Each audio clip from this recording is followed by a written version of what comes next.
Hey everyone, it's Will, GamerDad, with another video for you. So after taking down the first boss, which is the custom search bit, we are now going to move on to the new section, and we're going to take on the Vengeful Soldier, as well as the second boss.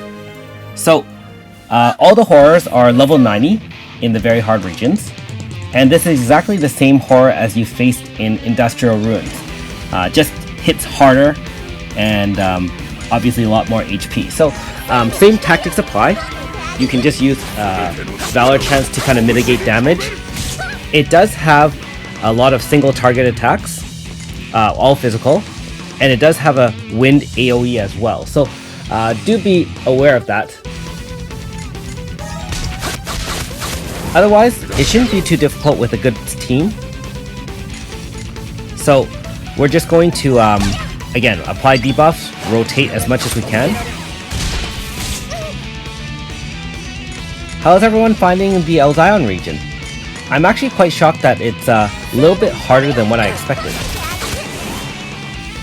In the Barakai and Ratley regions, I found the first area very, very straightforward, and I didn't experience any major challenges offhand.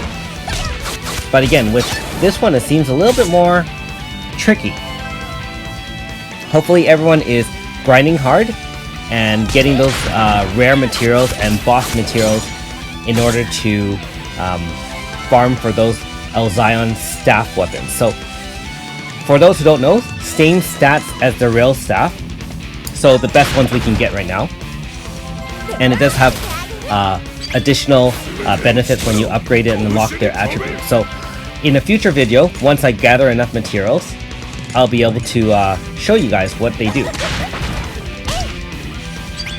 And again, I haven't done too much research into it yet, but again, I imagine the crafting requirements would be probably 5 boss materials of the first area and or 5 boss battle materials from the second area, depending on which weapon you are crafting. There are only 2 boss drops here, and they are, I believe, 3 staffs to farm for. So again, we almost have a full AF bar, and just to end the battle a little bit earlier, I'm planning to use an entire AF bar and finish off the boss. Now again, just like I mentioned in the first video, it does leave you vulnerable to if a shiny mob shows up, but I'll take that chance for now, being that this is the first time I'm exploring it.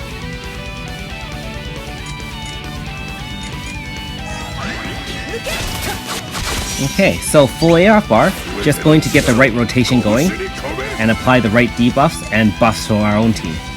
So with this current setup, I do rely on Serene and Suzette to come in for their Valor Chant, boosting all the power of your team, especially since they are all physical attacks. Now there's the wind AoE. Nothing too crazy. Even without Aurora Force, it does about 1500, 1600 damage. So totally manageable unless it criticals you.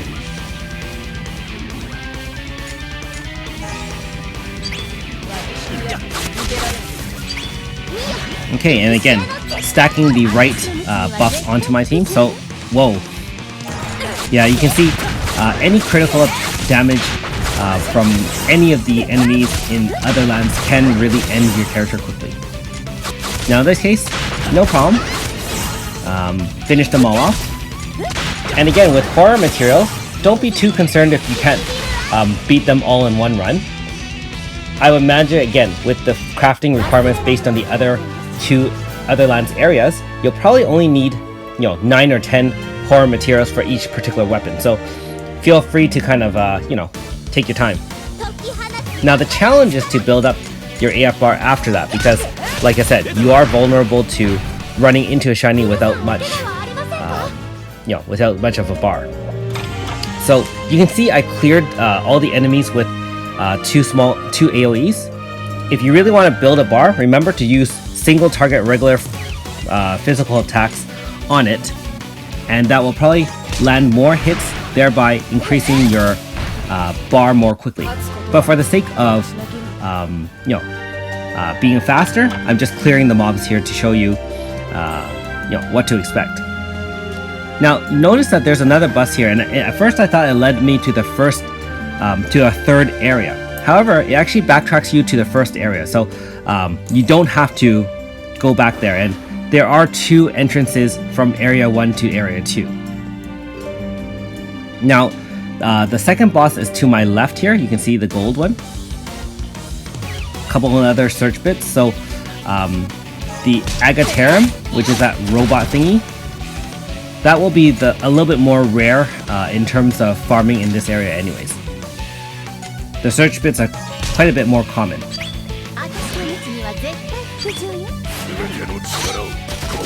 Also, if you haven't noticed, I did use my food so that I have as much MP and HP to take on the second boss. I was quite depleted after taking down the horror. Alright, unfortunately, I don't have a full bar, and this is exactly what I was worried about after taking down a horror.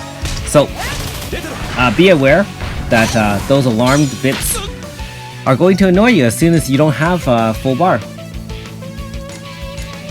As I get more experience in these areas, I will try to keep a bar, but from my early experiences with these bosses and horrors, I don't think I can beat them without using my AF.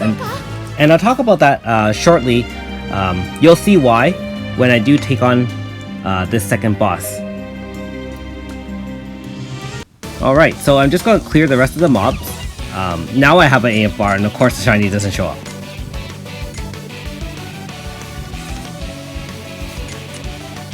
And here I'm just pausing to get the most out of rotating and recharging my character's MP just before the final boss.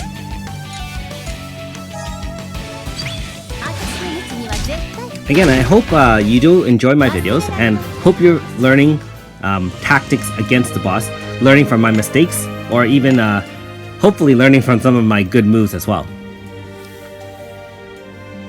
Okay, so I was initially going to start with the 2 blunt type attacks in the front, but I'm going to rotate them in for the valor chance as well. So this is the Agateram prototype. So much tougher version than the mobs. Again, they are weak to blunt, so having 2 blunt type characters is a must here. So it does go through 3 phases, and I didn't talk about the phases for the search bit as much because it didn't seem as critical. The main thing with this one is if you leave it for too long, the buff that it generates will kill you. So for every successful hit on the boss, in this first mode is called shield mode, and it lasts for the first 25% HP that you deal to it. So every hit you do buffs their physical attack defense by a little bit, and you can stack up to 5 buffs on the enemy in this case, so quite a bit of physical defense. Magical attacks do not work on it. It is resistant to magical attacks, so don't bring a magic based team here. So again, I'm just going to deal some damage here. Make sure you debuff physical on it. Again, a critical can easily end your character. And try to use single hits or at most double hits on the boss, being that for every successful hit you will buff its shield for that one turn. So it fades and it kind of resets from turn to turn. And it does have a 5-turn rotation, so it does a power debuff followed by a cyclone wind move which kicks one of your allies into the back, which you'll have to bring back to the front, and then 3 rounds of drill arm, which is just a single target physical. So this part is actually the very basic part. Now the problem becomes then if you allow it to drop below the 75% HP, that is, you've dealt more than 1/4% of the damage to its HP bar, it goes into a different mode called full arms attack mode. And basically it instead of having a shield mode, for every successful hit up to 5, it will get 5 attack power buffs, and its single target hits basically can end any single character of a 5-star that you have. And this is why I actually have to warp out and reset. And so this is my second time into it, and I didn't bring Loquito. So with Loquito and Serene, one AF bar in this case should end it. You can see that at this point I'm more than halfway done, and it's going to quickly drain the bar. So emphasize that you can bring these two. I believe on Reddit they also suggest Ewan or other kind of blunt type attacks with good Valor chance. Ewan has that boost similar to Suzette. That was pretty easy. So yeah, if you don't activate the AF before the quarter mark, you will get slaughtered. Okay, so area 1 is done. And now we're just going to escape and tackle area 2. So again, thanks for watching. Thanks for your support. We'll see you next time.